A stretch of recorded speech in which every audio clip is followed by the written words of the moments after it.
want to go back. He wants to go back. I want to go back to the farm. Go back far away from home, with a milk pail on my arm. I miss the rooster, the one that used to wake me up at 4 a.m. down on the farm.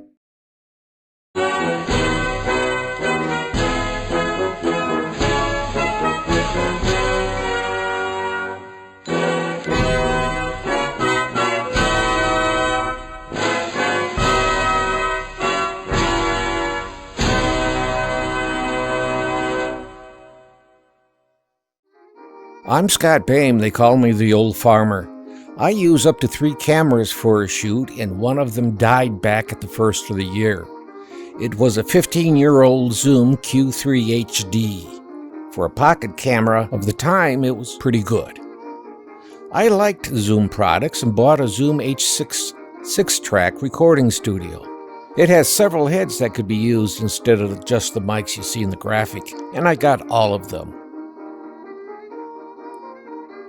So when it was time to buy another camera, I looked around and saw the GoPro and the DJI Osmo Action with a double screen.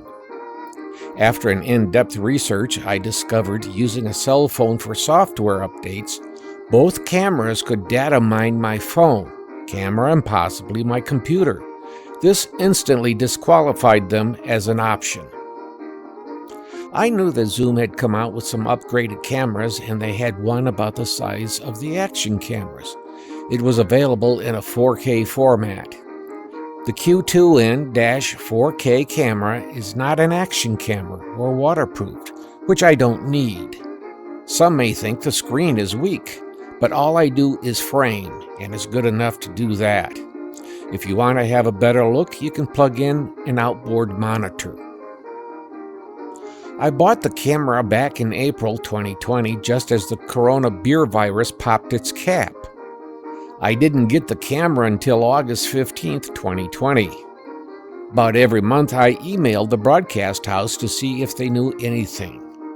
In July, I emailed Zoom North America, and their answer was they didn't know. So I emailed Zoom Japan, and they got upset that I contacted them. I said I will darn well contact you when you leave your distributors in the dark. All I'm asking for is a best guess scenario. They said I should have contacted the place that I got it from. I said they don't know anything. You are failing to inform anyone, including Zoom North America. I contacted North America again and explained that I had contacted Japan and was treated rudely. Not to be outdone, they became rude. I forwarded all the emails to the warehouse, and they went after Zoom. When I got my first Zoom camera, it was because Sony had become so egotistically rude, I refused to buy anything from Sony. I'm almost to the point of disqualifying Zoom from being able to sell to me. Let's be honest, both Zoom and Sony have good products. Sony likes to overprice and underbuild with features. Zoom is trying to be Sony Lite, and it appears to include with attitude too. I took the Zoom and a Maxoak out to the Harbor Freight workbench where I have a couple of camera mounts. I wanted to see if the Zoom screen was better aligned than the old Q3 HD. It was. Even though I haven't used any of the audio from the experiments, the Q2N-4K audio is as good as that from the Zoom H-6. That is, recording studio quality. After the camera arrived, I had a chance to look over the unit, and then I ordered in that Maxoak 50,000 mAh battery bank. I can run 4 things at a time, such as 4 cameras or 2 cameras and 2 lights. It means I can take my cameras on the road and not worry about keeping everything charged. In fact, the Q2N-4K, the video in 1080 mode, is as good as my Canon Vexia HFS21, which is an older camera that is out of production.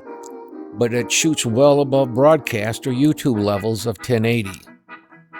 Unless there is a need, I won't shoot in 4K, but as long as I hold on to equipment, there will come a time when I must shoot 4K. So when I buy a camera, it will have the 4K ability. The Q2N-4K is a fixed lens camera, but it has 5 digital settings for framing a shot. I am using the widest setting. Zoom doesn't offer any accessories that I think are worth getting. The mics on the camera are low-intensity condenser mics. There is a mini jack for plugging audio into the camera, and it can take audio through the USB connector.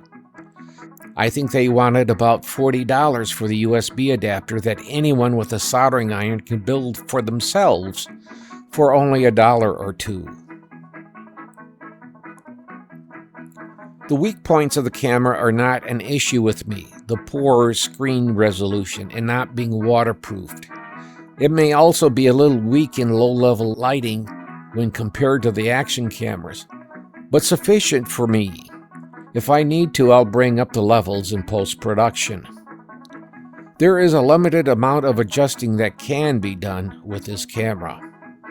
The camera is designed well and is good for YouTube. As for Zoom's snooty behavior, we can only hope. Well, this is the old farmer Scott Bain. Be well.